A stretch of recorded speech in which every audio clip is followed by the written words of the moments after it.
اصل مقصد جو ہے یہاں پر آپ حضرات کو بلانا یا دعوت دینا، یہ اکٹھا کرنا ہے، وہ اس مقصد سے اصل یہ ہے کہ یہ جو ہمارا علاقہ ہے دھونے کا، اس میں قرآن کریم کی تعلیم بہتر انداز میں شروع ہو جائے۔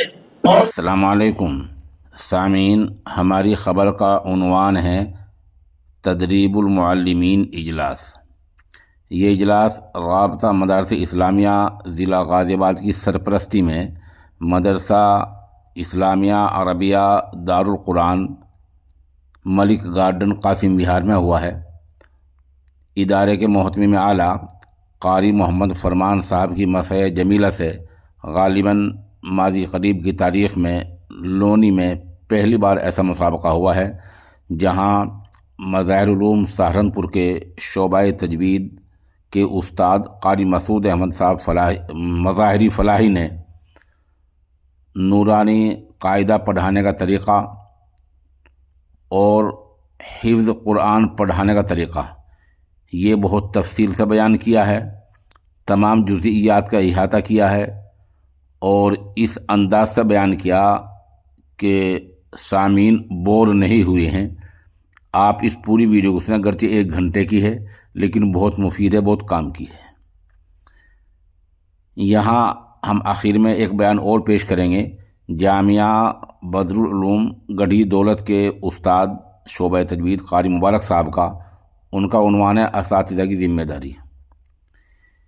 اسی طرح یہاں اس تدریب المعلمین کیمپ سے پہلے طلبہ کا جائزہ ہوا ہے، جہاں جامعہ اشرف العلوم رشیدی گنگوہ سے قاری مشکور احمد رشیدی قاسمی اور اس طرح مولانا محمد مرتضیٰ شیخ الحدیث شمس العلوم شاہدرہ، مولانا محمد شفیق، مفتی محمد طیب رٹول، مولانا احمد علی صاحب صدر جمعیت علماء تحصیل لونی، مولانا محمد احمد کلچھینا اور اس طرح مولانا منشاد صاحب کیرانہ جامع مسجد، قاری محمد یعقوب صاحب گنگو، قاری سجاد صاحب الفلاح مسجد لونی، حاجی عبدالرشید قریشی لونی، یہ لوگ حاضر رہے ہیں اس میں۔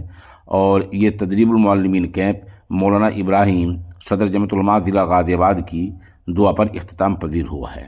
اب آپ پہلے چند آیات قاری محمد اسلم صاحب کی اور پھر قاری مسعود صاحب کا تفصیلی بیان سنیں۔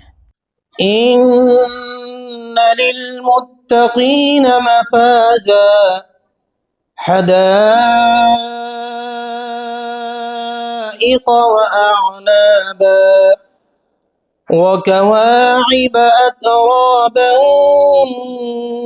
وكأسا دهاقا لا يسمعون فيها لغوا ولا كذابا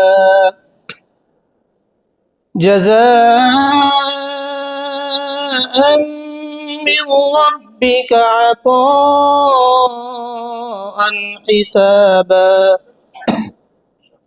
رب السماوات والأرض وما بينهما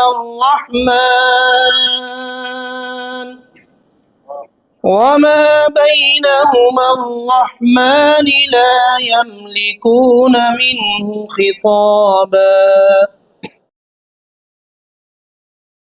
قاری محمد فرمان صاحب دامت برکاتہم، اسی طریقے سے ہمارے دیگر معزز مہمانان کرام جو ہمارے اسٹیج کی رونق بنے ہوئے ہیں، اللہ تبارک و تعالی ان تمام حضرات کو خوب جزائے خیر عطا فرمائے، ان کی عمر میں برکت نصیب فرمائے۔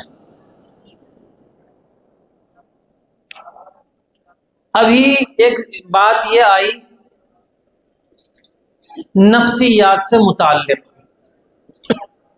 اس سے متعلق ہم تمام احباب کی یہ ذمہ داری ہے کہ ہم تمام کے تمام اساتذہ، ہم اور آپ ایک ہی لائن کے، ایک ہی طرح کے فرد ہیں۔ اگر دوران بات چیت میری زبان سے کوئی جملہ ایسا نکل جاوے جو نہیں کہنا چاہیے تھا تو میں اس کی قبل از وقت ہی معافی کا طلبگار ہوں۔ امید ہے انشاءاللہ مجھے معاف فرمائیں گے۔ ہو سکتا ہے کہ بعض مرتبہ تعبیرات کی کوئی ایسی غلطی ہو جائے کہ مجھے اس انداز سے نہیں دوسرے انداز سے کہنی چاہیے تھی، اس کی بھی قبل از وقت معافی مانگتا ہوں۔ دوسری ایک بات یہ بھی ہے کہ ان مضامین میں جتنی بھی باتیں لکھی ہوئی ہیں طریقہ تعلیم سے متعلق، اس میں ایک ہے نورانی قاعدہ سے متعلق ہدایات، نورانی قاعدہ پڑھنے پڑھانے کا طریقہ، اور ایک مضمون ہے درجات حفظ سے متعلق تجاویز، درجات حفظ کو پڑھنے پڑھانے کا طریقہ۔ ان دونوں مضامین میں جو بھی باتیں موجود ہیں، جو اس میں لکھا ہوا ہے، جو بھی کچھ اس میں تجربات کی روشنی میں تحریر کیا گیا ہے، آپ اس کے بارے میں یہ خیال نہ فرمائیں کہ یہ حرف آخر ہے۔ تعلیم کے اندر ہر وقت اصلاحات ہوتی رہی ہیں اور ہوتی رہتی ہیں۔ جو کچھ موجود ہے آپ کے ادارے میں، آپ کے مکتب میں، آپ کے علاقے میں، جو چیز یا جو بھی طریقہ ان میں سے فائدہ مند ہو اور رائج ہو سکتا ہو، اس کو رائج کرنے کی کوشش فرما لیں، اور اگر اس سے کوئی عمدہ طریقہ آپ حضرات کے پاس پہلے سے موجود ہو، بہت اچھی بات ہے۔ ایک بات یہ بھی ہے کہ جس وقت ایک استاذ درسگاہ میں تعلیم دینے کے لیے بیٹھتا ہے، اپنی مسند پر بیٹھ جاتا ہے، طلباء اس کے سامنے ہوتے ہیں 10 15 20 30 40 جتنے بھی، تو ان طلباء کے سامنے بیٹھ کر، ان طلباء کے درمیان میں بیٹھ کر، ان طلباء ہر طالب علم کے لیے استاذ جو فکر کے ساتھ طریقہ اختیار کرتا ہے، اصل پڑھانے کا طریقہ وہی ہوتا ہے۔ استاد بیٹھا ہے، اس بچے کے ساتھ کیا رویہ اختیار کرنا ہے، اس بچے کو کیسے لے کر چلنا ہے، اس کو کیسے لے کر چلنا ہے، یہ اسی وقت اللہ تعالیٰ کی جانب سے اللہ تعالیٰ ذہن میں، دل میں یہ القاء فرماتے ہیں کہ اس طالب علم کو اگر اس انداز سے لے کر چلا جائے گا، دوسرے تمام درسگاہ کے جو طلباء ہیں ان سے الگ طریقے کے ساتھ، تو یہ زیادہ مفید ہوگا، زیادہ معاون ہوگا۔ اصل طریقہ تو وہ ہوتے ہیں۔ تو اس میں جو بھی کچھ لکھا ہوا ہے، آپ کو اختلاف کی مکمل اجازت ہے، آپ اس سے اختلاف بھی کر سکتے ہیں، منزل من اللہ تو یہ ہے نہیں، اسی لیے یہ تمہیدی باتیں بیان کر دی۔ بعض مرتبہ ایسا ہوتا ہے، ہمارے بعض اساتذہ یہ کہہ سکتے ہیں کہ یہ جو اس میں لکھا ہوا جو طریقہ ہے یہ مناسب نہیں ہے، یہ ہونا چاہیے تھا تو زیادہ مناسب تھا، اسی لیے کہہ دیا کہ اصلاحات ہر وقت ہوتی رہتی ہیں اور ہوتی بھی رہنی چاہیے۔ نورانی قاعدے سے متعلق بہت ساری چیزیں اس مضمون میں بیان کی گئی ہیں اور بہت ساری چیزیں اس مضمون میں موجود نہیں ہیں۔ آج کل ایک مسئلہ یہ بھی آتا ہے کہ طلباء کو شفقت کے ساتھ پڑھایا جائے، تنبیہ نہ کی جائے۔ تو اس سلسلے میں ہمیں یہ سمجھنا ہوگا کہ ایسے کس عمر کے طلباء ہیں جن کے ساتھ شفقت کا معاملہ کیا جائے، اور ایسے کون سے طلباء ہیں جن کے ساتھ شفقت کے ساتھ ساتھ تھوڑی تنبیہ بھی ہونی چاہیے۔ ہم نے دیکھا ہے کہ ہمارے موجودہ عصری اداروں میں، ہمارے اسکول میں یا جتنی بھی دنیاوی تعلیم گاہیں، ان تمام میں یہ طریقہ ہے کہ 3 سال کی عمر میں بچے کو اسکول میں داخل کر دیا جاتا ہے، 3 سال کی عمر میں، اور 3 سال کی عمر میں داخل کرنے کے بعد اس پہلے سال میں اس بچے کو کوئی تعلیم نہیں دی جاتی، اس کو کھلایا جاتا ہے، صرف کھلایا جاتا ہے۔ وہ روتا ہے تب بھی اس کو کھلانے کے لیے کھلونے، گاڑیاں، کار وغیرہ وغیرہ جو بھی کھلونے ہوتے ہیں، جو بھی اس کی دل کو لبھانے کے لیے جو بھی طریقے آزمائے جا سکتے ہیں، وہ تمام کے تمام آزمائے جاتے ہیں۔ اس کے برخلاف اگر کوئی 3 سال کا بچہ ہمارے مدارس میں، ہمارے مکاتب میں، ہمارے اداروں میں آ جاتا ہے، تو ہمارے پاس ایسا کوئی طریقہ نہیں ہے کہ ہم اس کو اپنے سے مانوس کر لیں، ہم اس بچے کو مدرسے کا عادی بنا دیں، اپنے مکتب کا عادی بنا دیں، ہم نہیں بنا سکتے۔ ایک ایسا تو ہو سکتا ہے کہ پہلے سے موجود جو طلباء درسگاہ میں، درجے میں، مدرسے میں، مکتب میں موجود ہیں، ان کو تنبیہ کی حالت میں دیکھ کر یہ بچہ رو تو سکتا ہے، یہ بچہ بدک تو سکتا ہے، لیکن ہمارے سے مانوس نہیں ہو سکتا۔ اس کے لیے ضروری ہے کہ ہم اپنے مدارس کے مکاتب کے سسٹم کو تھوڑا سا اپڈیٹ کر لیں، تھوڑا سا تبدیل کر لیں۔ اس کی شکل یہ اختیار کی جائے، اب بھی بہت سارے مدارس ہمارے ایسے ہیں کہ اس میں طریقہ تعلیم، نظام تعلیم اپڈیٹ نہیں کیا گیا۔ ایک ہی استاذ کے پاس حفظ کے طلبہ، ناظرے کے طلبہ، نورانی قاعدے کے طلبہ، بالکل ابتدائی آنے والا طالب علم بھی ایک ہی استاذ کے پاس ایک ہی درسگاہ میں موجود ہے۔ استاذ اولاً سب سے پہلے حفظ کے طلبہ کا سبق سنتا ہے، پھر ان کا سبقن پارہ سنتا ہے، سبقن پارہ ہو جانے کے بعد پھر جو طلبہ ناظرے میں ہیں ان کی طرف متوجہ ہوتا ہے، ان کو سنتا ہے، پھر آخر میں جو سب سے کم وقت بچا، مشکل سے آدھا گھنٹہ، 20 منٹ، 15 منٹ، اس وقت میں جو ابتدائی طلبہ ہیں ان کی جانب متوجہ ہوتا ہے۔ اس درمیان یہ تمام کے تمام طلبہ، یہ جو بالکل مبتدی طلبہ تھے، ابتدائی طلبہ تھے، ناظرے والے، نورانی قاعدے والے، یہ صبح سے لے کر مثال کے طور پر صبح کا وقت اگر پورے 4 گھنٹے کا ہے، 8 بجے سے لے کر مثال کے طور پر 12 بجے تک کا وقت ہے، تو 11:30 بجے تک کا وقت دوسرا نکل گیا۔ آدھا گھنٹہ ان نورانی قاعدہ پڑھنے والے بچوں کے لیے استاذ نے نکال لیا۔ ان 3.5 گھنٹے کا حساب کیا ہے؟ ان 3.5 گھنٹے میں ان بچوں نے کیا حاصل کیا؟ یقینی بات ہے اس کا جواب یہی ہوگا کہ یہ 3.5 گھنٹے وہ بچے بیٹھے رہے اور انہوں نے کیا یاد کیا؟ الف با تا سا، الف با تا سا، 4 حرف۔ آپ اندازہ لگائیں کہ 24 گھنٹے میں اس بچے نے الف با تا سا حاصل کیا، اور ہمارے پاس وقت کتنا دیا؟ ظہر کے بعد کا وقت بھی دیا، مغرب کے بعد کا وقت بھی دیا، اور صبح کا وقت بھی دیا۔ الگ الگ وقت ہو سکتے ہیں، کم زیادہ ہو سکتا ہے، ہمیں وقت تو اتنا دیا۔ لیکن ایسا بھی ہو سکتا تھا کہ ان کا طریقہ تعلیم، ان کا نظام الگ کر دیا جاتا مدرسے کے مکتب کے اعتبار سے، اور ان کو اس وقت میں دیگر وہ چیزیں سکھائی جا سکتی تھی جو اس وقت موجودہ دور میں ضروری ہیں، حکومت کی جانب سے بھی ضروری ہیں، عصری علوم بھی سکھائے جا سکتے ہیں۔ ابھی بھی ایسی کوششیں الحمدللہ ہو رہی ہیں، اس سے انکار نہیں کیا جا سکتا، لیکن جو ہونا چاہیے تھا وہ نہیں ہو رہا، بات اس کی ہو رہی ہے۔ الحمدللہ اب کوششیں ہوئیں، اگر اسی طریقے سے کوششیں ہوتی رہیں گی تو اس کے بڑے فوائد ہوں گے۔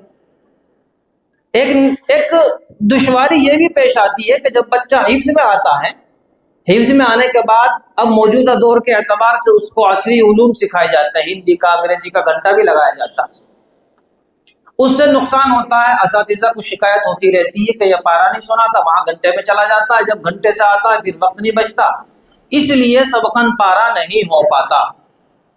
ہونا یہ چاہیے تھا کہ جس وقت وہ بچہ ہمارے پاس نورانی قاعدے میں آیا، اس وقت ان کو یہ علوم پڑھا کر فارغ کیا جا سکتا تھا، اس وقت کو ہم استعمال میں نہیں لائے۔ اس کا نقصان یہ ہوا کہ حفظ میں جہاں سب سے زیادہ وقت ہمیں حفظ کی تعلیم کے دینا تھا، وہاں کٹوتی کر کے اس کو ہم نے عصری علوم میں لگایا۔ اس کی بھی کوششیں الحمدللہ ہو رہی ہیں، ہمیں مزید اپنے آپ کو اپڈیٹ ہونا ہے اور اپڈیٹ کرتے رہنا ہے، ہمیں اپنے نظام میں تبدیلی لانی ہے اور تبدیلی لاتے رہنا ہے، انشاءاللہ اس کے مفید اثرات مرتب ہوں گے، مفید اثرات، اس کے نتائج انشاءاللہ سامنے آئیں گے۔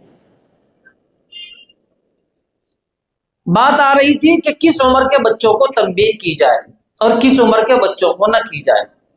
اگر مدارس میں، مکاتب میں یہ چھوٹے نورانی قاعدے والے بچوں کو، طلباء کو بالکل الگ کر دیا جائے، بجائے نورانی قاعدہ ان کے ہاتھ میں دینے کے بورڈ کا استعمال کیا جائے اور بورڈ کے طریقے سے اس کو پڑھایا، ان بچوں کو پڑھایا جائے، تو ان بچوں کو زیادہ فائدہ ہوگا، زیادہ نفع ہوگا۔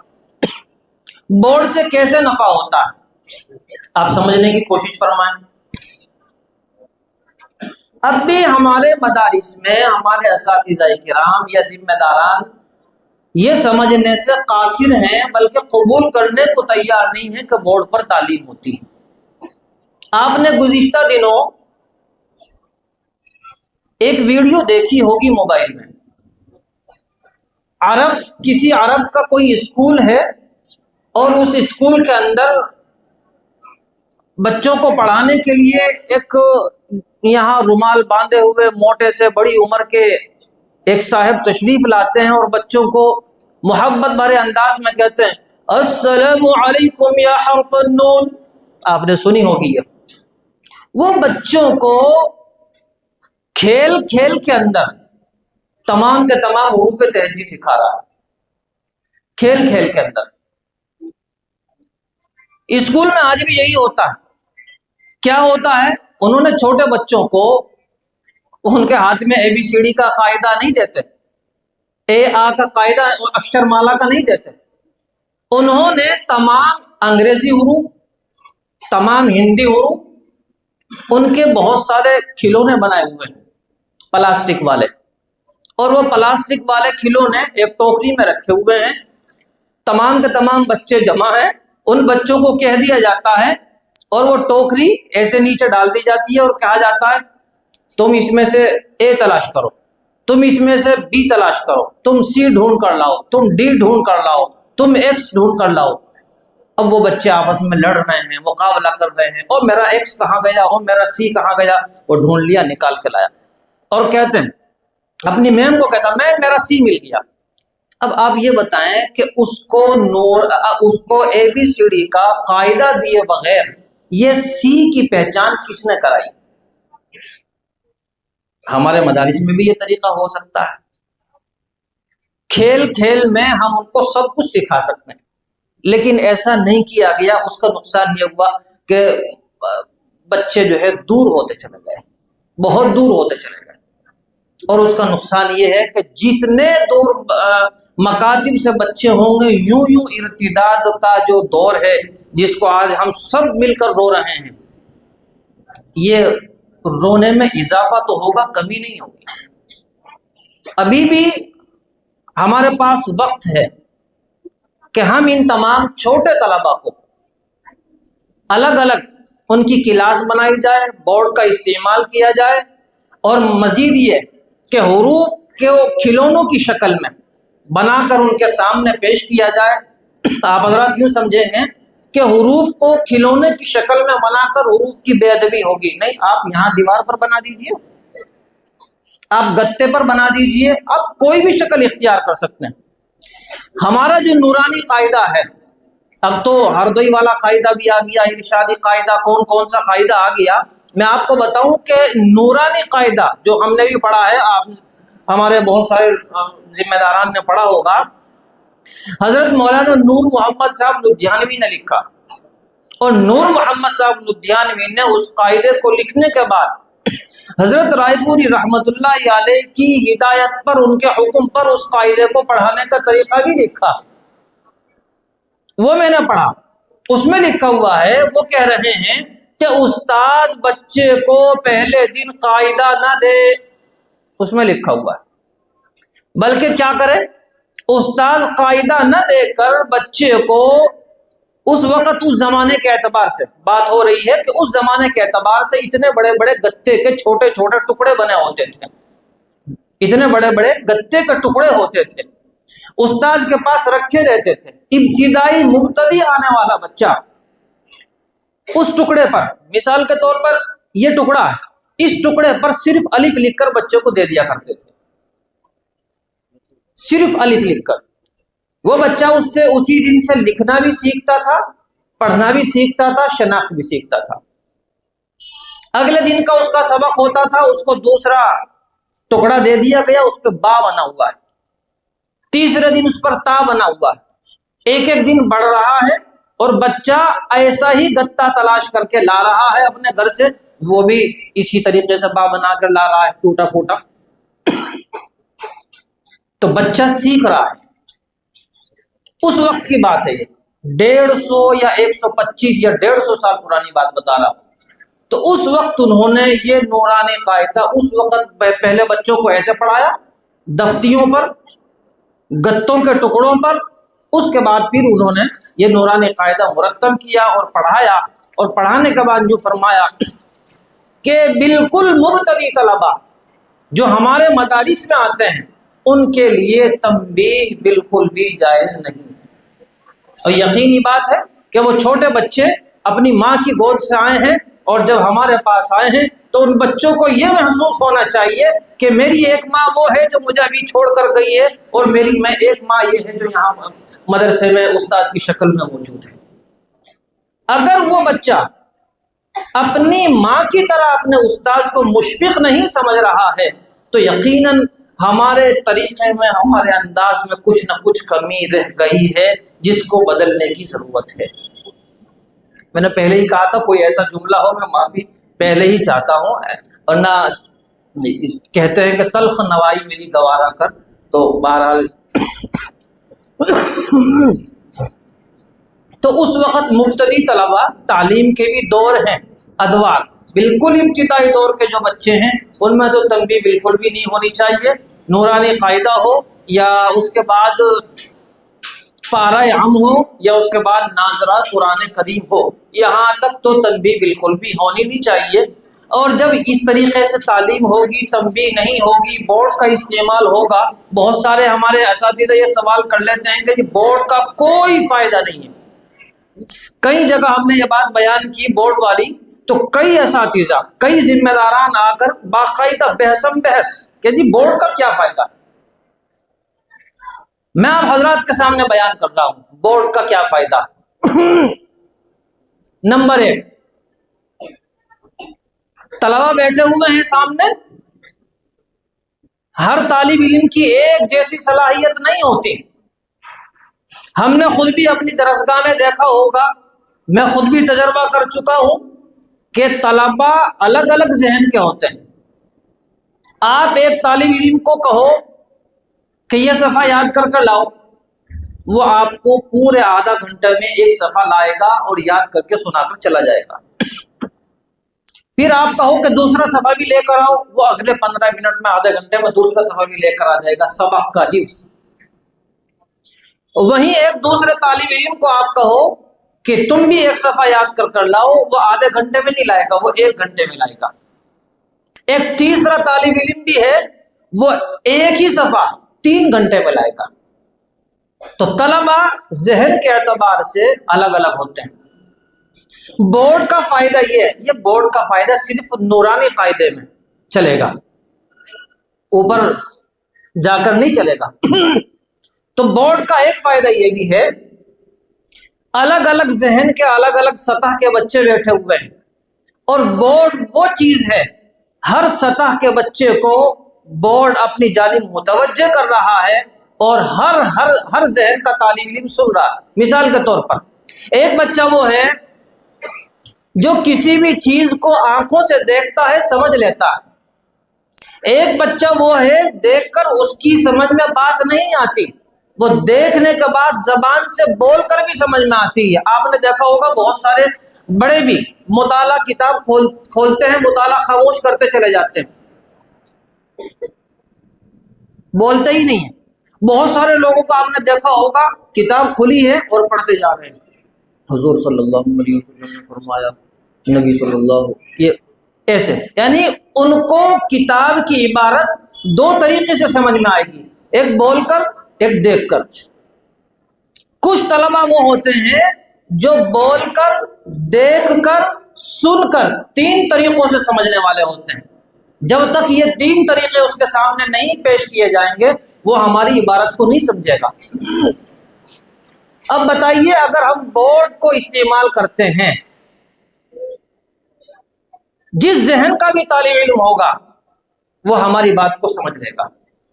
جس نے سب سے پہلے ہماری بات سمجھی، آپ اس کو کھڑا کیجئے اور کہیے یہاں کھڑے ہو کر، بورڈ پر کھڑے ہو کر اسی طرح انگلی رکھ کر یہی بات دہراؤ، وہ دہراتا ہے، بچے اور سنتے ہیں۔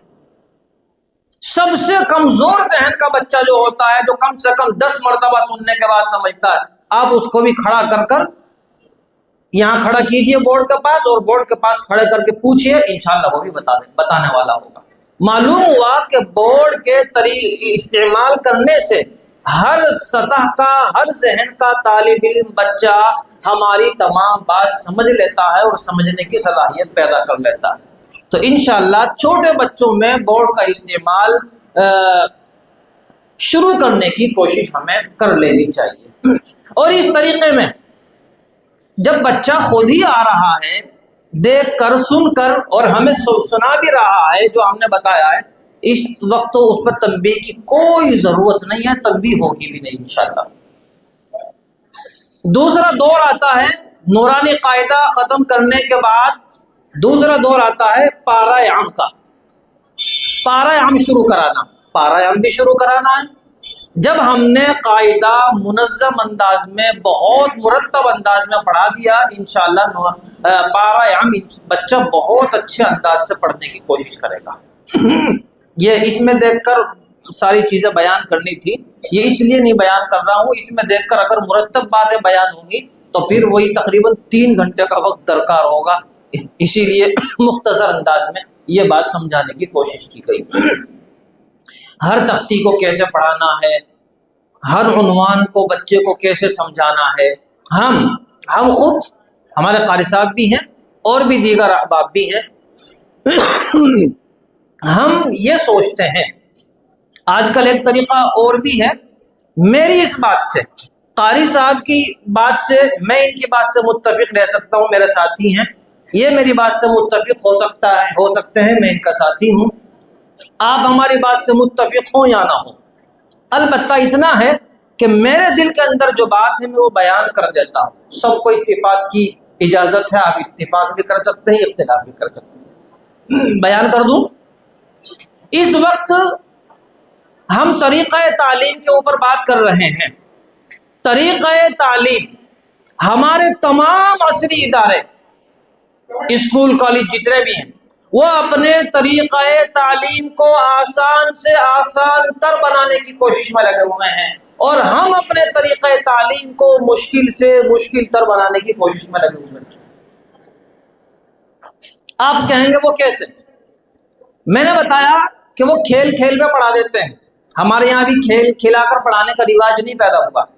دوسری چیز، جس وقت ہم نورانی قاعدہ بچوں کو پڑھانے کے لیے بیٹھتے ہیں تو ہم یوں چاہتے ہیں کہ ان کو ابھی سے ہی، چھوٹا بچہ ہے، 4 سال کا ہے، 5 سال کا ہے، اس کو تمام قواعد بھی یاد کرا دیے جائیں۔ میں تو ابھی تک اس بات سے متفق نہیں ہوا کہ چھوٹے بچوں کو قواعد نہ یاد کرائے جائیں، ہاں قواعد کے مطابق پڑھانے کی کوشش کی جائے، غنہ کرایا جائے، غنے کا قاعدہ کیا ہے یہ نہ بتایا جائے، اخفاء کرایا جائے لیکن اخفاء کا قاعدہ کیا ہے وہ نہ بتایا جائے۔ آپ نے دیکھا کہ اسکول میں بچوں کو بتایا جاتا ہے، بچوں یہ ایپل میں فلاں چیز سائلنٹ ہے، یہ پڑھی نہیں جائے گی، بس پڑھا دیا جاتا ہے، A for apple, B for bird, C for cat۔ آپ نے سنا کسی اسکول میں بالکل مبتدی بچے کو بتایا جاتا ہو یہاں C K کی آواز دیتا ہے؟ ہمارے یہاں بالکل ابتدا میں ہر بچے کو یہ لازم قرار دے دیا گیا کہ اس بچے کو جیسے ہی تختی شروع ہوئی، انتا اہدی والی، چلو جی نون ساکن کا قاعدہ، نون ساکن کے بعد اگر اخفاء کے 15 حرفوں میں سے تا آئے تو غنہ ہوگا اور ایک الف کے برابر غنہ کر کے پڑھیں گے۔ ایک اعتبار سے دیکھیں بہت اچھی بات ہے، لیکن اس اعتبار سے دیکھیں اس بچے کی ذہنی سطح سے کتنے اوپر کی چیز ہے، یہ بہت اوپر کی چیز ہے۔ زیادہ سے زیادہ ہم یہ کر سکتے ہیں کہ بچوں کو جس وقت بچہ حفظ میں آئے اس وقت ایک ایک قاعدہ یاد کرانے کی شروعات ہو جائے، چونکہ اب وہ حفظ میں آ رہا ہے اور وہ بڑا بھی ہو گیا، اس کی عمر بھی زیادہ ہو گئی ہے، اس کے اندر کچھ سوچنے سمجھنے کی صلاحیت بھی پیدا ہو گئی ہے۔ یہ ایک چیز تھی میں نے آپ حضرات کے سامنے پیش کی، ضروری نہیں آپ میری بات سے متفق ہوں، بہرحال اگر آپ کا تجربہ اس سے الگ ہے، اس سے مختلف ہے، آپ اپنے تجربات پر عمل کر سکتے ہیں۔ یہ ہم نے جو تجربہ کیا ہے، ہم نے جو سوچا ہے ماہرین تعلیم کے پاس بیٹھ کر پوری ایک اکیڈمی ہے، ناظرہ نورانی قاعدہ پڑھانے کی ایک اکیڈمی ہے، اس اکیڈمی کے ذمہ داران سے بات ہوئی، انہوں نے یہی بتایا کہ نورانی قاعدے میں قواعد پڑھانے کی کوئی ضرورت نہیں۔ نورانی قاعدے میں سب سے اہم چیز ہے شناخت حروف کی پہچان، ہجے نکالنے کا طریقہ، حرکات کی شناخت، مفرد حرفوں کو مرکب بنانے کا طریقہ۔ جس بچے نے یہ سیکھ لیا سمجھ لیجیے اس نے بہت کچھ سیکھ لیا۔ یہ اس سلسلے میں ایک چیز یہ یاد رکھنے کہ یہ جو نورانی قاعدہ اس کو کیسے پڑھانا، اگر ہم ہر دوئی والا قاعدہ اپنے یہاں پڑھاتے ہیں تو تمام حضرات اساتذہ کرام سے گزارش ہے کہ ہر دوئی والا جو قاعدہ ہمارے پاس موجود ہے، ہم نے جو دیکھا ہے وہیں ہر دوئی سے اس قاعدے کو پڑھانے کا جو طریقہ ہے وہ بھی چھپا ہے، آپ اس کو بھی خریدیں اور اس کو بھی اپنے پاس رکھیں اور اس کو مطالعے میں رکھیں اور اس کے مطابق آپ کوشش کریں۔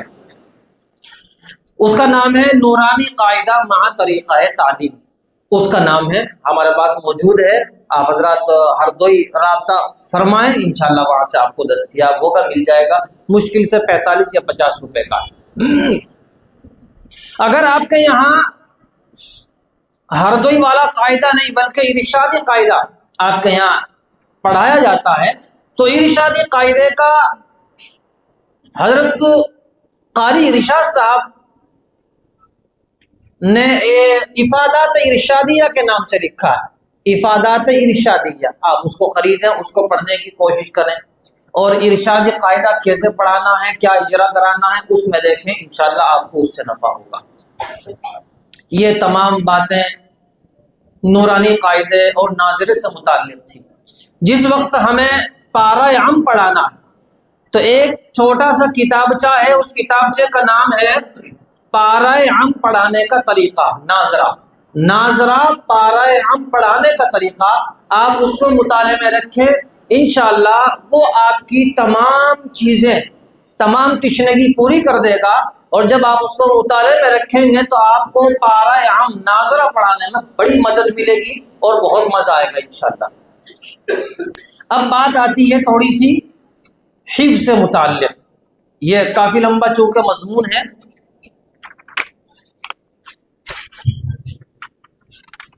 یہ تقریباً 4.25 صفحے کا مضمون ہے، آپ اس کو مطالعے میں بھی رکھیں، بقیہ جو بتایا گیا ہے آپ اس کو بھی دیکھیں، انشاءاللہ فائدہ ہوگا، جو کتابیں بتائیں رہنمائی کی گئی ہے آپ ان کو مطالعے میں رکھیں، انشاءاللہ وہ آپ کے لیے مفید ثابت ہوگی۔ درجات حفظ سے متعلق، اب بچہ درجات حفظ میں آ گیا، اب تک جو زندگی تھی وہ ناظرہ والی زندگی تھی، اس میں تنبیہ نہیں ہونی چاہیے، اس میں تو شفقت والا معاملہ ہی ہونا چاہیے۔ اب بات آ جاتی ہے حفظ میں، حفظ میں تنبیہ کرنی پڑتی ہے لیکن مناسب انداز میں تنبیہ ہونی چاہیے، ماحول سے بھی آپ واقف ہیں، حالات سے بھی واقف ہیں، اور یہ بھی واقف ہیں کہ آج کل کے جو بچے ہیں وہ تمام چیزیں محسوس کرتے ہیں، تمام چیزیں، یہ چھوٹے بچے یہ بھی محسوس کرتے ہیں کہ استاد نے مجھے پوری درسگاہ کے سامنے تنبیہ کی، اس کو بھی محسوس کرتے ہیں، جبکہ ہم بالغ ہونے کے قریب ہو گئے تھے، ہمیں اتنی عقل نہیں تھی کہ تنبیہ کیا چیز ہوتی ہے۔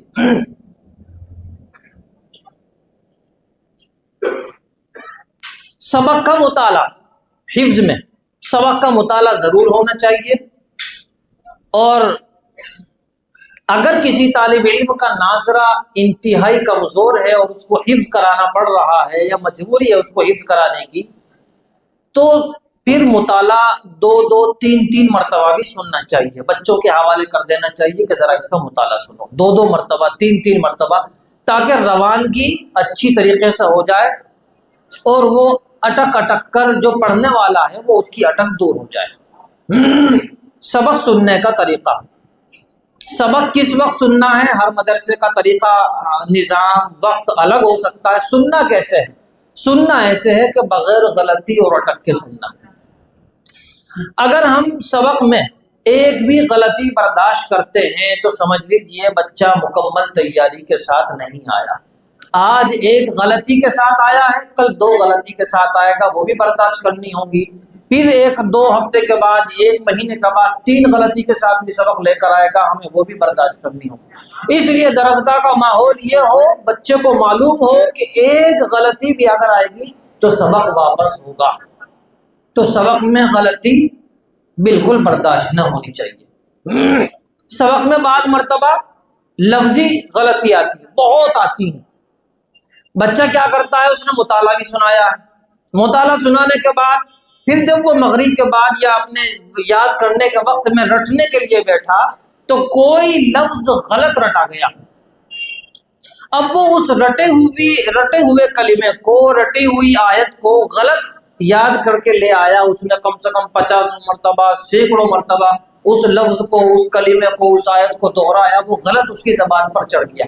آپ دیکھیں وہ بچہ تراویح کی نماز میں جا کر کھڑا ہو جاتا، حفظ مکمل کرنے کے بعد، بالغ ہونے کے بعد اس لفظ میں غلطی پھر آ جاتی، جو غلطی حفظ میں غلط یاد ہو گئی وہ تراویح کے دوران بھی وہ غلطی آ جاتی، وہاں بھی بچہ غلط پڑھنے لگتا۔ اس کی شکل یہ اختیار، بہت ساری شکلیں ہیں، جو بھی طریقہ استاذ کو اچھا لگتا ہو وہ اختیار کیا جائے۔ ایک طریقہ ان تمام طریقوں میں سے میں بتا دیتا ہوں، وہ طریقہ یہ ہے کہ جس وقت جس کلمے میں بچے کی جو بھی غلطی آئی اسی وقت اس کلمے کو کم سے کم 50 مرتبہ دہرانا چاہیے۔ ایک جگہ ہم نے بیان کیا، مولانا بلال صاحب پروگرام ریکارڈ کر رہے ہیں، وہاں کمنٹ میں کسی نے لکھا کہ ہم بچے کو 3 مرتبہ 4 مرتبہ کہہ دیتے ہیں اور بچہ یاد کر کے لے آتا ہے، 50 مرتبہ دہرانے کی ضرورت نہیں رہتی۔ تو 50 مرتبہ اس لیے دہرانا پڑتا ہے کہ چونکہ وہ 50 مرتبہ زبان پر رٹ کر لایا ہے، تو جتنی مرتبہ وہ غلط پڑھ کر لایا ہے اس سے زیادہ مرتبہ درست پڑھیں گے تب وہ لوٹ کر کلمہ درست ہوگا، ورنہ تو وہ غلطی باقی رہتی ہے۔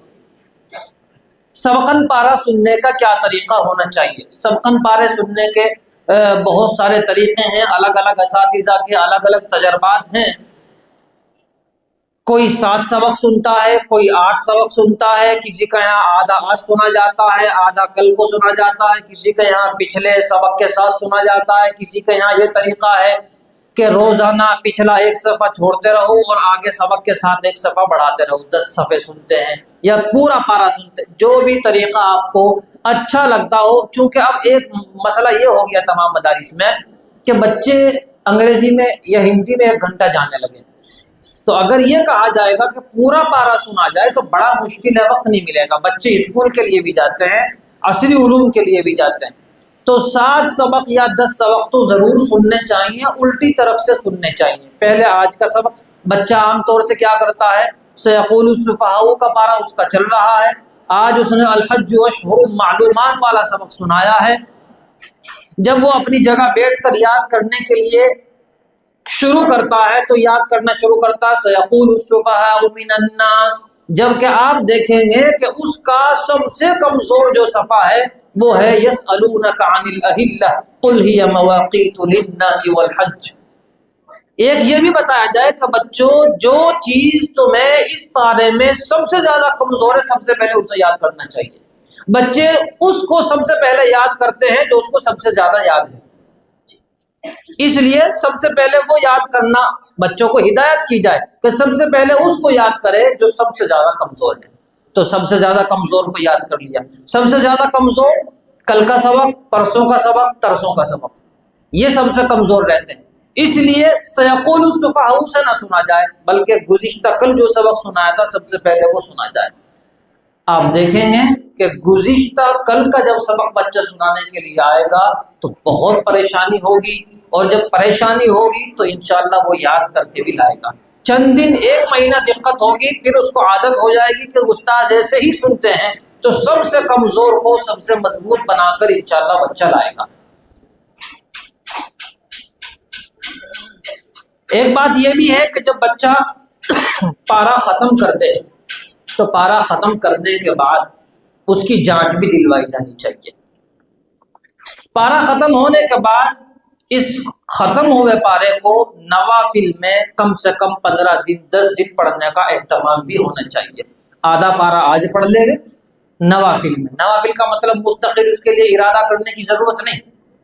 استاذ اپنی درسگاہ میں کوئی بھی وقت جس کو بھی دیکھے کہ اس وقت یہ خالی ہے، فلاں وقت یہ خالی ہوتا ہے، تم ذرا یہاں میرے برابر میں کھڑے ہو جاؤ، فلاں بچہ اس کے برابر میں کھڑا کرو یا نہ کرو. بس وہ جو پارا ابھی سیقول کا پورا ہوا تھا، تل کا پارا لگ چکا ہے، اس سیقول کے پارے کو آدھا آج بس نیت باندھ کر 2 رکعت نفل میں پڑھنا ہے، آدھا کل کو پڑھنا ہے.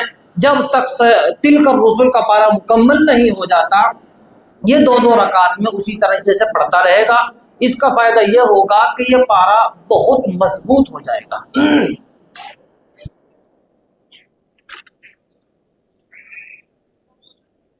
آموختہ سننے کا طریقہ. آموختہ ظہر کے بعد عام طور سے مدارس میں ہوتا ہے کہ آموختہ ہمیں کیسے سننا. تو آموختہ سننے کا طریقہ بھی اس میں درج کیا گیا ہے. عام طور سے بچے اساتذہ کو دھوکہ دیتے ہیں، اور دھوکہ دینے کا طریقہ یہ اختیار کرتے ہیں، بچے اپنی جگہ بیٹھے ہوئے سیٹنگ کر کے رکھتے ہیں کہ مجھے سنانا تو 1 پارا ہے، یاد میں نے صرف 1 پاؤ کیا ہے، میں وہاں جا رہا ہوں سنانے کے لیے، اور میرا 1 پاؤ ہونے سے پہلے تو اور تو 4 آدمی آ جانا، وہاں آ کر بیٹھ جانا. تو 1 پاؤ اس نے سنایا، ایک بھی غلطی نہیں آئی، استاذ کو اعتماد آج تو بڑا اچھا سنا رہا ہے ماشاءاللہ. تو پہلا پاؤ تو عام طور سے بچے پکا سنا ہی دیتے ہیں. پہلا پاؤ پکا سنا دیا، استاذ بھی خوش، دوسرے طلبہ آ کر بیٹھ گئے. جیسے ہی وہ آ کر بیٹھے، لو جناب تم اس کا سنو، تم مجھے سناؤ. اس نے پھر سنانا شروع کر دیا. دوسرے بچے نے، اس نے بھی 1 پاؤ سنایا، 1 پاؤ اس کے بھی بہت مضبوط یاد تھا، اتنا اور طلبہ آ کر بیٹھ گئے، ابھی یہی فارغ نہیں ہوئے تھے، وہ اور آ کر بیٹھ گئے. استاذ کے دل میں دماغ پہ پھر ایک ٹینشن کی لکیر کھڑی ہو گئی کہ کیا کرنا ہے. لو تم اس کا سنو، تم ذرا مجھے سناؤ. تو استاذ شروع کا 1 پاؤ پارا سن کر یہ اعتماد کر لیتا ہے کہ یاد ہے، جبکہ تجربہ ہم سب کا یوں کہتا ہے کہ جو ہم نے اس بچے کو سننے کے لیے دیا ہے وہ سب سے کمزور ہے. اس لیے یہ ہونا چاہیے بچہ جو بھی سبق، جو بھی پارا، جتنا بھی آدھا یا 1 یا 3 پاؤ جتنا بھی یاد کر کے لایا ہے، اب ہماری ذمہ داری ہے بچہ اپنی طرف سے نہیں سنائے گا، اس سے سوال ہوگا کون سا پارا ہے. مثال کے طور پر سبحان اللہ کا پارا پڑھیے، وَضْرِبْ لَهُمْ مَثَلَ الرَّجُلَيْنِ جَعَلْنَا لِأَحَدِهِمَا جَنَّتَيْنِ مِنْ أَعْنَابٍ. ہم سنیں، استاذ کہے گا یہاں سے پڑھو، بچہ نہ کہے، بچہ اعوذ باللہ بسم اللہ ہوتے ہی شروع نہ ہو جائے. جب اس طریقے سے استاذ اپنی مرضی سے سوال کریں گے تو اس بچے کو سمجھ میں آئے گا کہ یہ کارگر طریقہ نہیں ہوگا کہ میں 1 پاؤ یاد کر کے لے جاؤں. انشاءاللہ وہ پورا پارا یاد کر کے لائے گا جتنا بھی اس کو سنانا.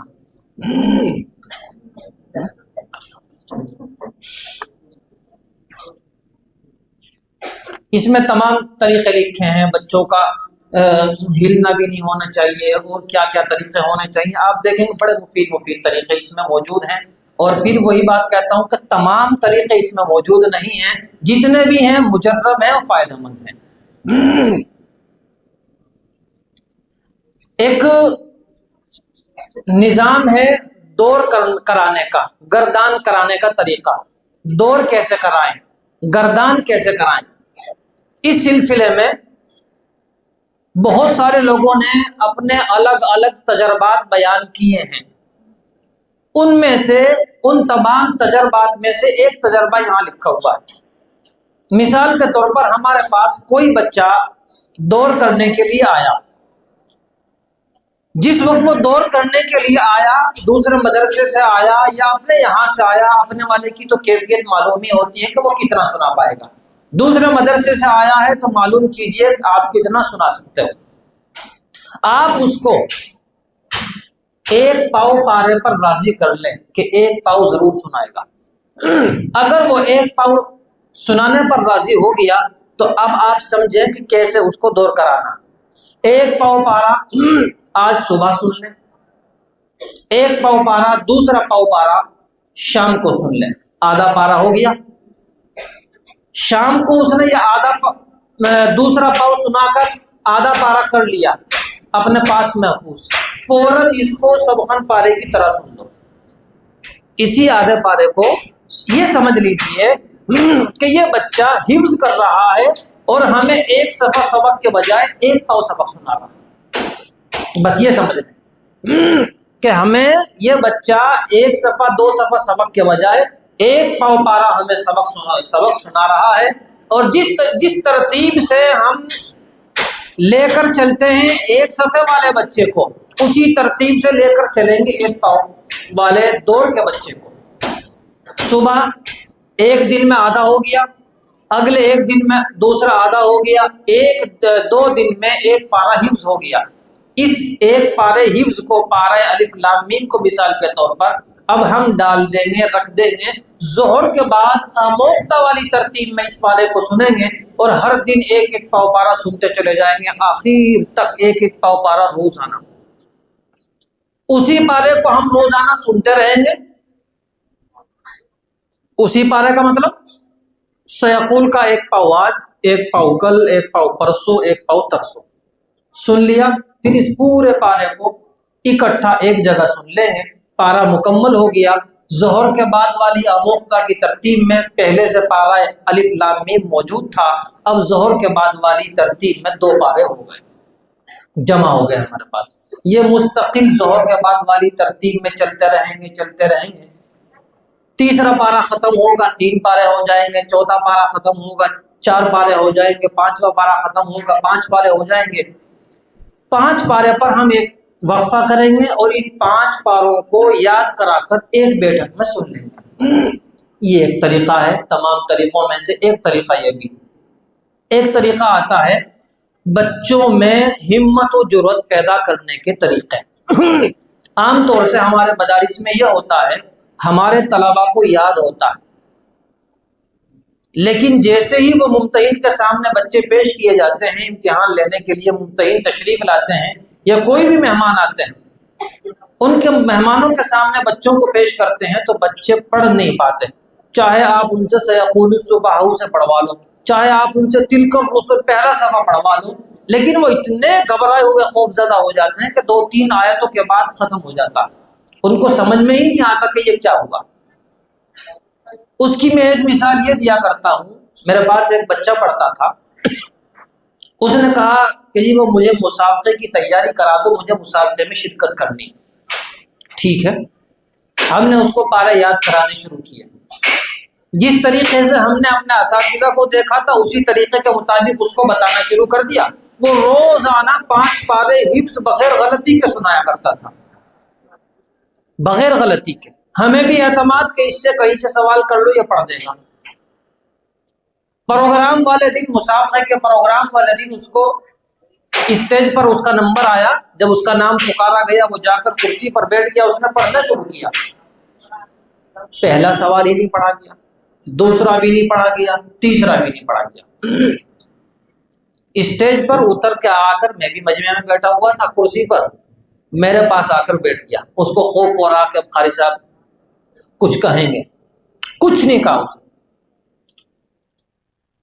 پھر وہ 1 گھنٹے کے بعد خود قریب آیا، صرف اس سے اتنا پوچھا کہ یہ بتاؤ تمہارے ساتھ کیا واقعہ پیش آیا، کیوں نہیں پڑھ پائے. اس نے بتایا کہ جس وقت میں اسٹیج پر جا کر بیٹھا ہوں مجھے ایسا محسوس ہوا کہ یہ پورا کا پورا اسٹیج میرے سر پر رکھا ہوا ہے، میں نیچے بیٹھا ہوا.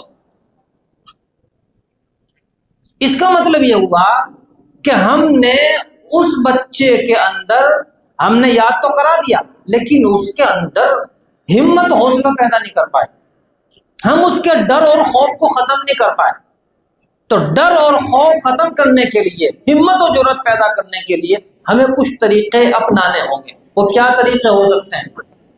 مثال کے طور پر آپ درسگاہ میں ہفتے میں 1 مرتبہ، ہر دن کریں تو بہت بہتر، یا ہفتے میں 1 مرتبہ انجمن کی شکل اختیار کر لی جائے، جمعرات کے روز یا کسی بھی دن، مدرسے میں جو بھی نظام بن سکتا ہو. اس میں بچے نے ہفتے میں جتنے پارے سنائے، بچے سے کہا جائے کہ ان کو ذرا 1 مرتبہ نگاہ ڈالو، وہ ڈال لے. ان پاروں میں سے اس بچے سے سوال کیا جائے کرسی پر بٹھا کر، درسگاہ ہی میں کرسی پر بٹھا کر سوال کیا جائے. شروع میں بچے بہت ڈریں گے، نہیں پڑھ پائیں گے، لیکن آہستہ آہستہ ان کو اعتماد پیدا ہوتا چلا جائے گا اور انشاءاللہ وہ بغیر اٹک کے پڑھنے کے عادی ہو جائیں گے۔ اسی طریقے سے پوری درسگاہ کا ماحول خاموش تمام طلبہ کو کر کے بالکل درمیان میں دور بٹھایا جائے، قریب نہیں، دور بٹھایا جائے، اور وہاں بٹھا کر اس سے سوال کیا جائے اور کہا جائے اب بلند آواز سے پڑھیے۔ کبھی کبھی ایسا کیا جائے کہ ایک ہفتہ تک ایک رکوع مشق کرایا جائے تمام طلبہ کو، اور پھر انجمن کی شکل میں ان تمام طلبہ کو دور بٹھا کر بلند آواز سے پڑھنے کی ہدایت دی جائے۔ تو جب وہ بچہ خاموش ماحول میں پڑھے گا، آپ نے دیکھا ہوگا کبھی کبھی ایسا ہوتا ہے بچہ بہت بلند آواز سے یہاں بالکل استاذ کے قریب تپائی پر بیٹھا ہے، بڑی بلند آواز میں وہ اپنے استاذ کو پارا سنا رہا ہے، اچانک آپ دیکھیں کہ کوئی ماحول ایسا یا کوئی واقعہ ایسا پیش آیا کہ تمام طلبہ خاموش ہو گئے، پوری درسگاہ کا ماحول خاموشی کا ہو گیا، سکوت طاری ہو گیا۔ یہ بچہ ابھی سنا رہا تھا غیر المغضوب علیہم ولا الضالین قل اعوذ برب الناس ملک الناس الہ الناس۔ اتنی بلند آواز سے اس کی آواز پست کیوں ہوئی؟ کیونکہ پوری درسگاہ کا ماحول ایک دم سکون والا ہو گیا، خاموشی والا ہو گیا، اس کی جو بلند آواز تھی اس کی کم ہو گئی، حالانکہ اس کی کم نہیں ہونی چاہیے تھی۔ یہ خوف کی وجہ سے ہوئی۔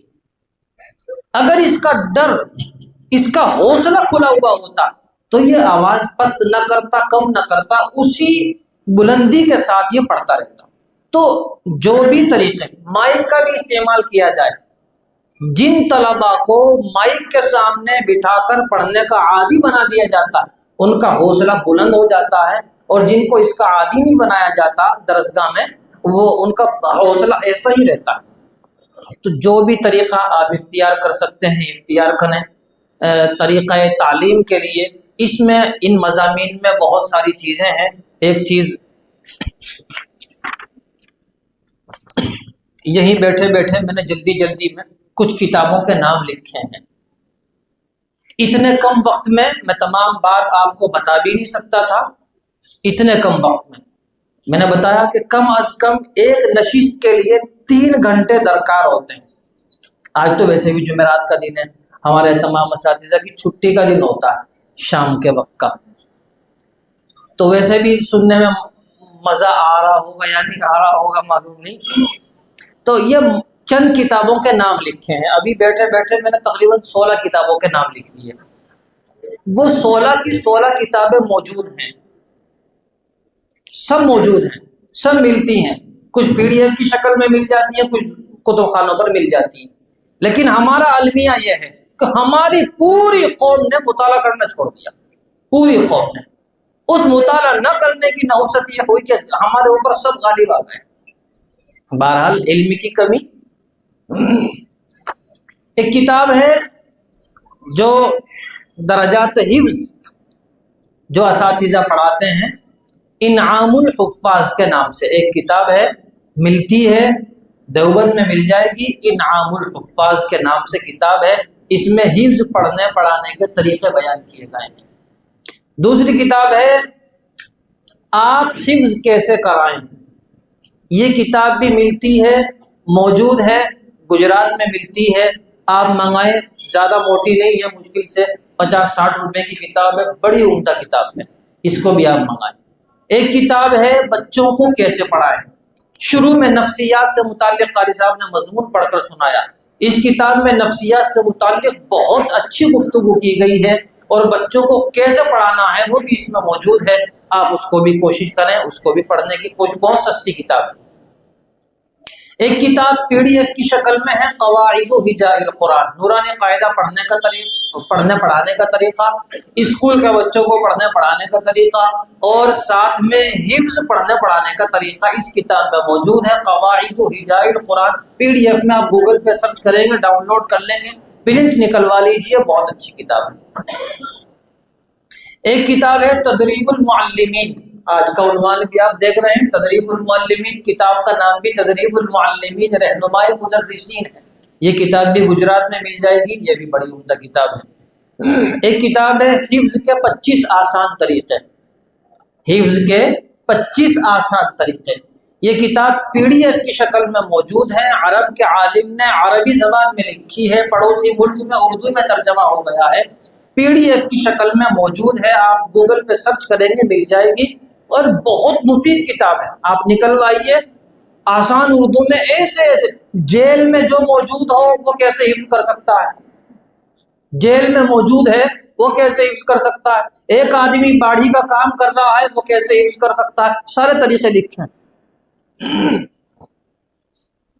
افادات ارشادیہ کا بتا دیا، ایک ہے نورانی قاعدہ مع طریقہ تعلیم، ہر دوری قاعدہ پڑھانے کا طریقہ، ایک ہے نورانی قاعدہ بورڈ پر پڑھانے کا طریقہ، پڑوسی ملک سے چھپا ہے، بہت بہترین قاعدہ۔ ہم قاعدے ہر دن تلاش کرتے رہتے ہیں، فلاں نے بھی قاعدہ لکھ دیا، فلاں نے بھی قاعدہ لکھ دیا، میں نے اپنے تجربے کی روشنی میں یہ لکھ دیا، میں نے وہاں گیا تھا انہوں نے یہ قاعدہ دیا ہے۔ تمام قاعدوں کو آپ چھوڑ دیجئے، آپ نورانی قاعدہ بورڈ پر پڑھانے کا طریقہ گوگل پہ PDF ڈاؤن لوڈ کر لیجئے، پرنٹ نکلوائیے، اور نکلوانے کے بعد اس کا مطالعہ کیجئے، مطالعہ کرنے کے بعد انشاءاللہ آپ مجھے ضرور دعا دیں گے۔ معلم الصبیان، بالکل مبتدی بچوں کو پڑھانے کے لیے معلم الصبیان، 2 حصوں میں، اول 2 حضرت قاری احمد اللہ باغلپوری گجرات جامعہ ڈابھیل میں صدر القراء تھے، ان کے افادات کے ساتھ یہ شائع ہوا ہے، بہت بہترین۔ پارہ عام ناظرہ پڑھانے کا طریقہ بتا دیا تھا آپ حضرات کو، آداب تلاوت مع طریقہ تعلیم قرآن و قرات، نورانی قاعدہ کیسے پڑھانا ہے، حفظ کیسے پڑھانا ہے، اور قرات کیسے پڑھانی ہے، تینوں ایک ہی کتاب میں موجود ہیں، PDF میں موجود ہے، آپ ڈاؤن لوڈ کریں گے مل جائے گی۔ تدریس قرآن کے رہنما اصول، حفظ پڑھنے پڑھانے سے متعلق کتاب ہے، دیوبند میں مل جاتی ہے، بہت عمدہ کتاب ہے۔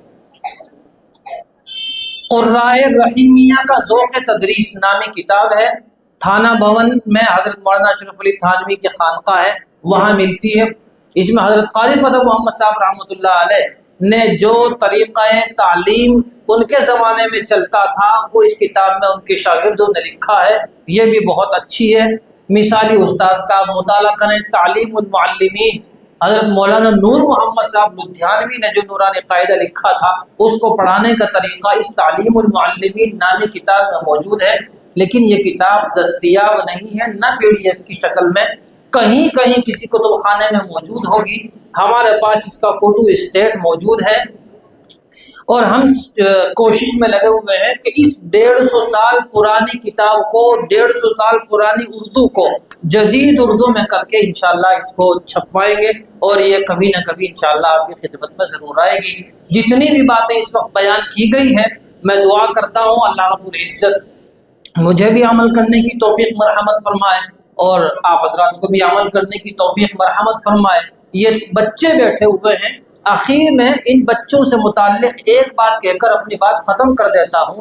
میں گزشتہ کئی سالوں سے بہت سارے مدارس میں جا کر ایک سوال کرتا ہوں، بہت سارے اساتذہ ہیں اپنی درسگاہ میں بلا لیتے ہیں، بلانے کے بعد کہتے ہیں کہ ذرا بچوں کو کچھ نصیحت کر دو، تو میں تمام بچوں کو خاموش کر کے پوچھ لیتا ہوں، 1-2 سوال کر لیتا ہوں، پڑھوانے کا سوال نہیں، تعلیم سے متعلق سوال۔ ظہر کے بعد ایک درسگاہ میں جب بیٹھا تو انہوں نے کہا اساتذہ نے کہ ذرا بچوں کو کچھ نصیحت کرتے ہیں۔ ان تمام بچوں کو میں نے ایک سوال کیا کہ آج کتنے بچے ہیں جو ابھی ظہر کے بعد والی ترتیب میں، ظہر کے بعد مدرسے میں اپنی درسگاہ میں آموختہ سنائیں گے؟ سب نے کہا، سب نے ہاتھ اٹھا دیا، ہم سب سنائیں گے۔ پھر ان سے دوسرا سوال یہ کیا گیا کہ آپ کو جو پارہ سنانا ہے، چاہے آدھا ہو یا 1 ہو، آپ نے اس پارے کو کتنی مرتبہ دہرایا، کتنی مرتبہ یاد کیا، کتنی مرتبہ پھیرنے کی کوشش کی؟ ہر بچے کا جواب جو آیا وہ آپ سن کر حیران ہوں گے۔ ایک بچے نے کہا 2 بار، کچھ بچوں نے کہا، چند بچے ایسے تھے جنہوں نے کہا 3 بار، 2 یا 3 بچے اس درسگاہ میں تھے جنہوں نے کہا 4 بار۔ اکثر بچے وہ تھے جو اپنے پارے کو صرف 2 بار دہرا چکے تھے اور 2 بار سنا کر پڑھ کر وہ 2 بار پڑھ کر اپنے استاد کو پارا سنانا چاہتے ہیں۔ اب دوسری بات سمجھیں آپ، ایک تو بہت ماہر آدمی ہوتا ہے ذہین، اس کی بات نہیں ہو رہی ہے، متوسط ذہن کی بات ہو رہی ہے۔ جس وقت ہم تراویح میں پارا سنانے کے لیے، تراویح سنانے کے لیے دن میں یاد کرتے ہیں 1 پارا یا 1.25 پارا یا 1.5 پارا، اگر کسی دن ہم نے اپنا پارا 1 پارا اگر کسی روز ہم نے 10 مرتبہ پڑھا، ہمیں اتنا ہی وقت ملا 10 مرتبہ پڑھنے کا، تو 10 مرتبہ پڑھنے کے بعد ہمارے دل کے اندر یہ خوشی ہوتی ہے کہ آج شاید ہماری غلطی نہیں آئے گی۔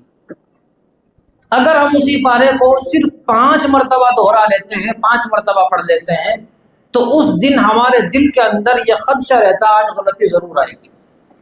تو 5 مرتبہ پڑھ کر ہم تراویح پڑھانے کے لیے جو قرآن ہمیں پڑھنا ہے تراویح میں، ہم خود مطمئن نہیں ہیں، ہمارا بچہ 2 مرتبہ پارا یاد کر کے لائے گا، ہمیں سنائے گا، کیسے اطمینان ہو سکتا ہے؟ جس دن جس روز تراویح میں پڑھا جانے والا قرآن ہم 15 مرتبہ دہرا لیتے ہیں، اس روز ہم اتنے خوش ہوتے ہیں اور مصلی پر چڑھتے ہوئے اس دن وحشت نہیں ہوتی، کتنے بھی حافظ پیچھے آ کر کھڑے ہو جانے۔ تو جب ہمارا خود کا یہ حال ہے، ان طلباء کو کتنی مرتبہ پڑھنا چاہیے؟ یہی اسی مدرسے میں قاری اکبر صاحب تشریف لائے تھے گنگیرو سے امتحان لینے کے لیے سال گزشتہ، انہوں نے ایک چیز بیان کی تھی، وہ بات بیان کر کر اپنی بات ختم کرتا ہوں۔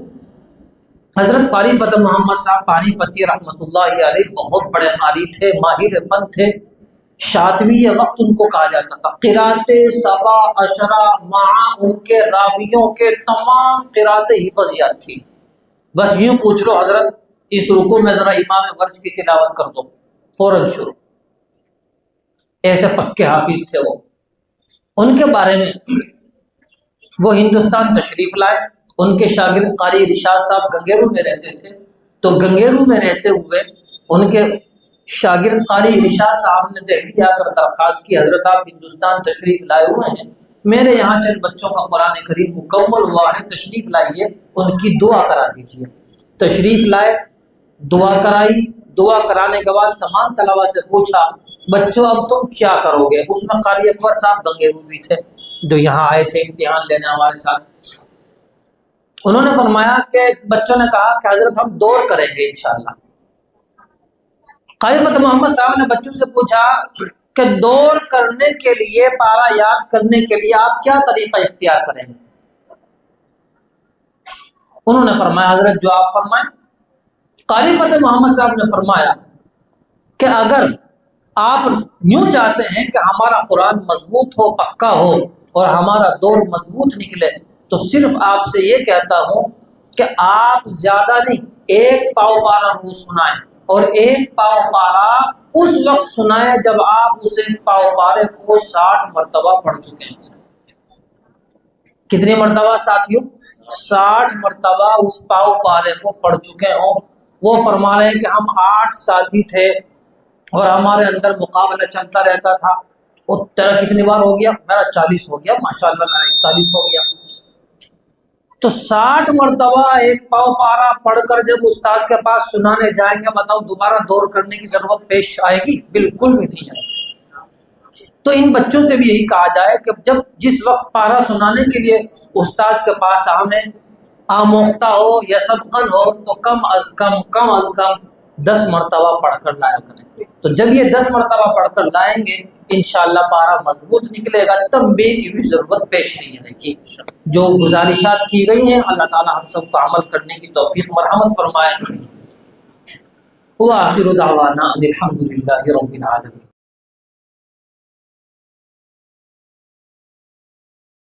براہ راست دوسروں کی مدد کے بغیر حصول علم ممکن ہی نہیں ہے۔ اسی وجہ سے ماہرین تعلیم کہتے ہیں کہ معاشرے میں معلم کا کردار ایک اچھے مالی کے کردار کی طرح ہے۔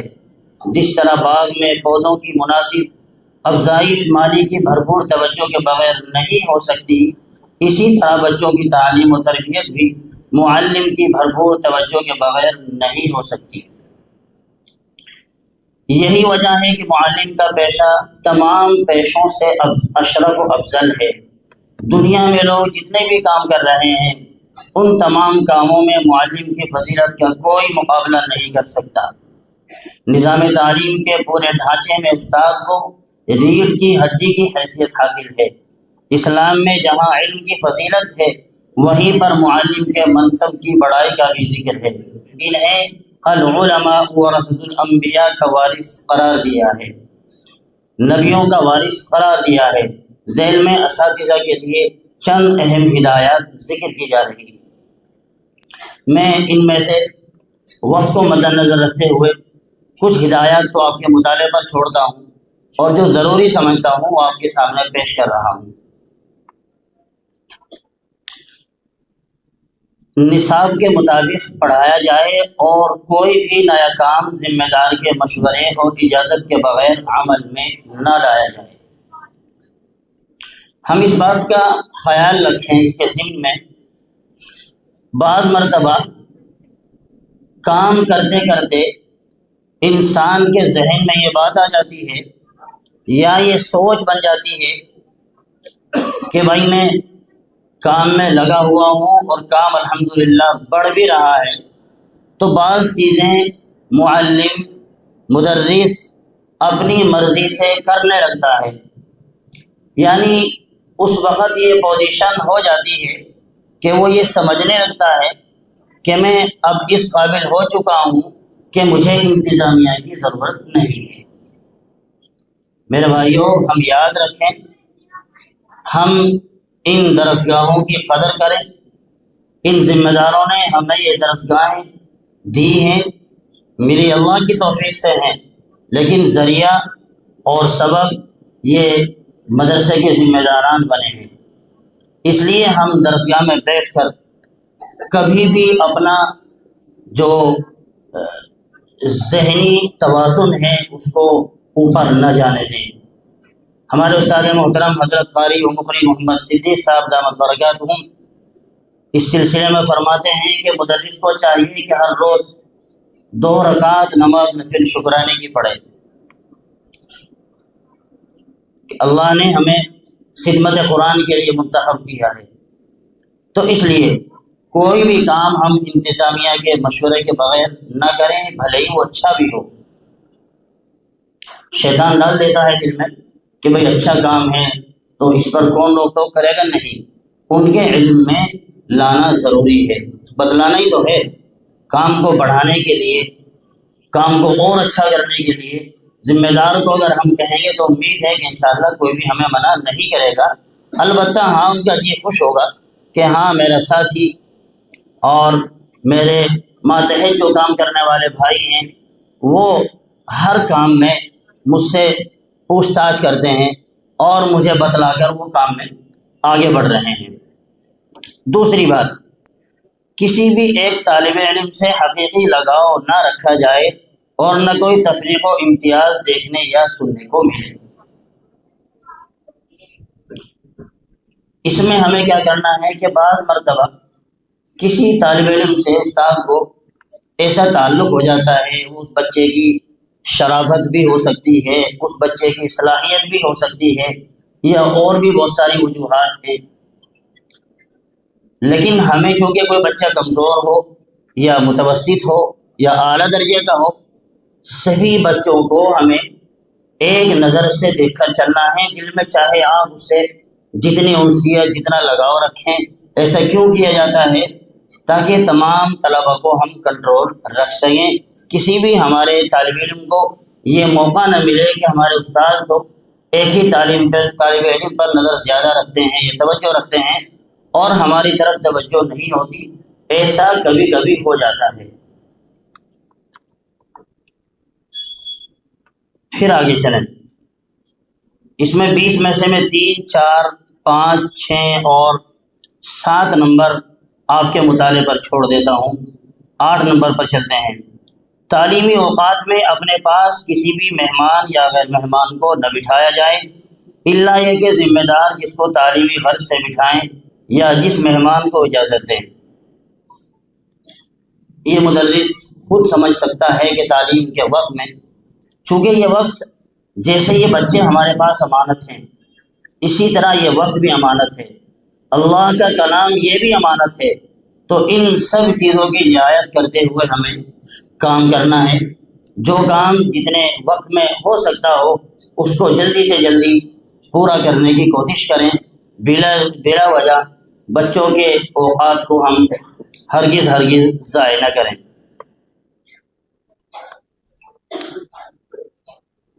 نمبر 11، تعلیم و تربیت کے متعلق طلباء کو تنبیہ کرنے کا آپ کو پورا اختیار ہے، البتہ مقرر کردہ سزا سے تجاوز نہ کیا جائے، یعنی جس غلطی پر جو سزا ہے اس کی مقدار اور طریقے کا پورا لحاظ رکھیں، زیادتی ہرگز نہ ہو۔ میرے بھائیوں، ہم سب جانتے ہیں کہ آج سے 20، 15 یا تقریباً 25 سال پہلے ایک اس طرح کا ماحول تھا کہ تعلیمی سلسلے میں جو استاد جتنی زیادہ تنبیہ کیا کرتے تھے وہ اتنا ہی بڑا استاد سمجھا جایا کرتا تھا۔ ابھی کچھ دیر پہلے اسی پر مذاکرہ چل رہا تھا